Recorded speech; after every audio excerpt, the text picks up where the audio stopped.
কি দেখে জিভে জল আসছে তো? হ্যাঁ, আজকের রান্না লোটে শুটকি। তবে দেরি না করে ঝটপট বলে ফেলি রেসিপিটি। শুটকি মাছগুলোকে আগে থেকেই সেদ্ধ করে নুন হলুদ মাখিয়ে রেখেছি। আমি এখানে লোটে শুটকি ব্যবহার করেছি। তেলের জন্যে সর্ষের তেল নিয়েছি। গরম তেলে ভালো করে শুটকি মাছগুলোকে লাল লাল করে ভেজে নিতে হবে। দেখুন, এভাবে ঠিক লাল লাল ভাজা হবে। শুটকি মাছগুলো ছোট ছোট করে কাটতে হবে অবশ্যই। কাটার পরে গরম জলে সেদ্ধ করে ভালো করে ধুয়ে নিতে হবে। অন্তত 5 থেকে 6 বার পরিষ্কার জল দিয়ে ধোবেন, তবেই শুটকি মাছ কিন্তু ভালো করে ধোয়া হবে।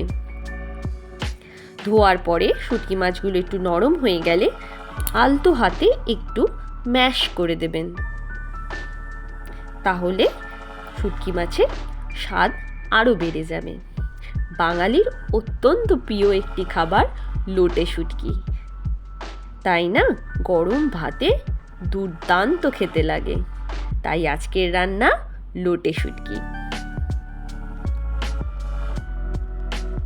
আমার শুটকি মাছগুলি ভাজা হয়ে গেছে, দেখুন ঠিক এরকম লাল লাল করে ভেজে নেবেন। এরপরে আমি দিয়ে দিচ্ছি লম্বা করে কেটে রাখা সরু সরু আলু। আলুগুলোকে গরম তেলে লাল লাল করে ভেজে নিতে হবে।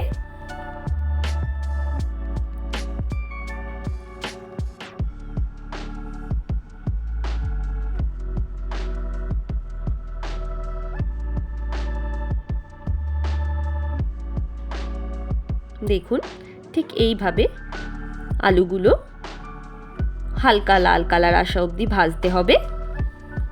ভাজা হয়ে গেলে আমি একটি পাত্রে আলুগুলোকে তেল থেকে ছেঁকে তুলে নিচ্ছি।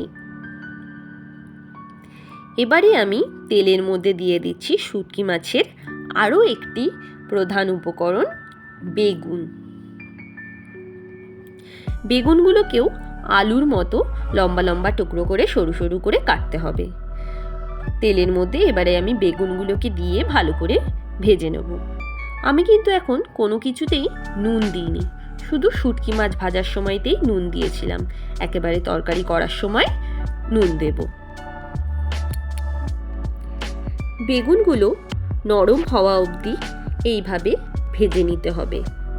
বেগুন ভাজা হয়ে গেছে আমার, বেগুনগুলোকে আলাদা পাত্রে তুলে নিলাম।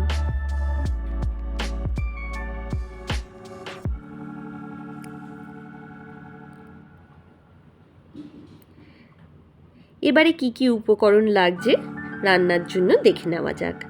টমেটো 2টো নিয়েছি, এখানে আমি 3টে পেঁয়াজ কুচি নিয়েছি বড়, রসুন নিয়েছি 2টো, লঙ্কা নিয়েছি 10টা মতো, আদা কুচি নিয়েছি বড় সাইজের, এবং একটা পেঁয়াজ নিয়েছি যাকে আমি 4 টুকরো করে নিয়েছি, এবং এরকম ঠিক যেমন আমরা চিলি চিকেনে ব্যবহার করি পেঁয়াজ, ঠিক সেরকম করে। এটার একটা বিশেষ উদ্দেশ্য আছে, সেটা রান্নার সময় দেখতে পাবেন।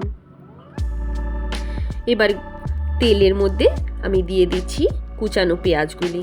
আমি কিন্তু আর পরে তেল দিইনি, কারণ সমস্ত সবজিগুলো যেহেতু আমি তেল দিয়ে ভেজেছি তাতে অনেক তেল রয়েছে, তাই জন্য আমি ওই তেলের মধ্যে অল্প তেলেই পেঁয়াজগুলোকে ভাজছি।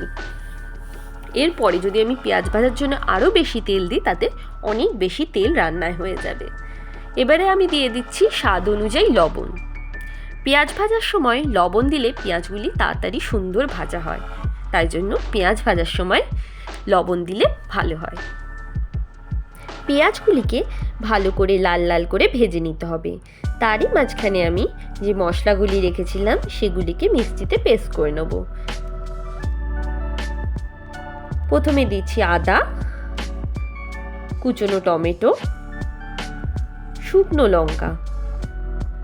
অবশ্যই মনে রাখবেন, শুটকি মাছ রান্নাতে শুকনো লঙ্কা দিলে স্বাদ বেশি বাড়ে, কাঁচা লঙ্কা খুব একটা স্বাদ হয় না, তাই আমি এখানে শুকনো লঙ্কার ব্যবহার করেছি। দিয়ে দিলাম রসুন। এবারে এটির একটি সুন্দর মিহি পেস্ট তৈরি করে নেব। দেখুন পেঁয়াজগুলি লাল লাল করে ভাজা হয়ে গেছে। এবারে আমি মশলা বাটাগুলি পেঁয়াজের মধ্যে দিয়ে দিলাম। মশলাগুলিকে ভালো করে পেঁয়াজের সাথে কষিয়ে এর জল শুকিয়ে নিতে হবে। আমাকে অবশ্যই কমেন্ট করে জানাবেন আমার রান্নাগুলি আপনাদের কেমন লাগছে। আর যদি ভালো লেগে থাকে আমার চ্যানেলটিকে সাবস্ক্রাইব করে দেবেন, তাহলে আমি আরও এরকম নতুন নতুন রান্না করার উৎসাহ পাব। এবারে আমি দিয়ে দিচ্ছি 2 চামচ হলুদ গুঁড়ো। মশলা প্রায় 5 মিনিট ভেজে নেওয়ার পর আমি এর মধ্যে অ্যাড করছি ভেজে রাখা শুটকি মাছগুলিকে।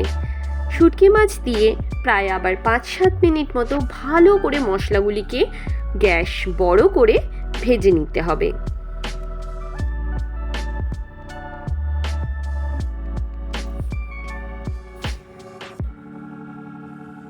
এবারে আমি এর মধ্যে অ্যাড করছি বেগুন আর ভেজে রাখা আলু।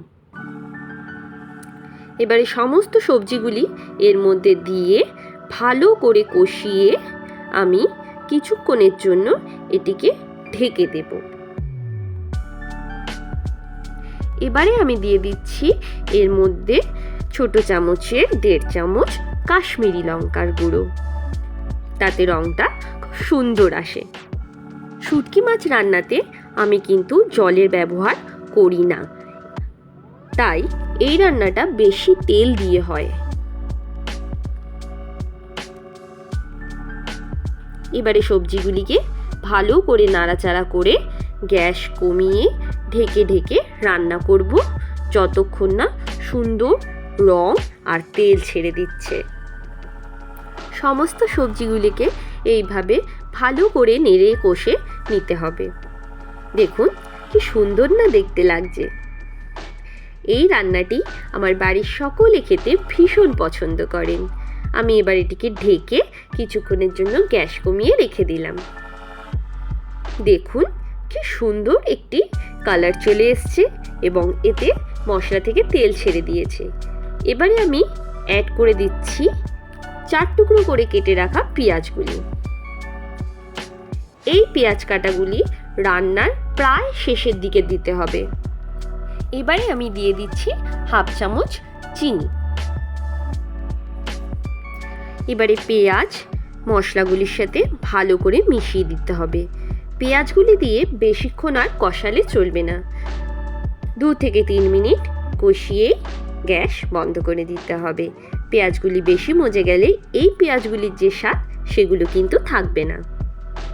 পেঁয়াজ টুকরোগুলি রান্নার সাথে ভালো করে মিশিয়ে দিলাম, দিয়ে আমি 2 মিনিটের জন্য এগুলিকে ঢেকে কম আঁচে রান্না করলাম, পেঁয়াজগুলো যাতে হালকা নরম হয়ে যায়। তাতে এই পেঁয়াজগুলির যে সুন্দর একটি স্বাদ রান্নায় ফুটে আসবে। দেখুন কি সুন্দর এর থেকে তেল ছেড়ে দিয়েছে এবং পেঁয়াজগুলো সুন্দর মজে গেছে।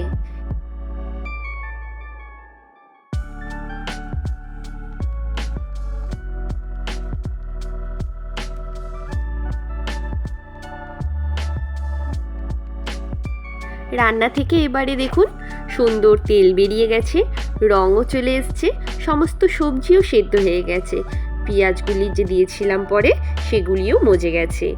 এবারে আমি এটাকে একটি আলাদা পাত্রে নামিয়ে নেব।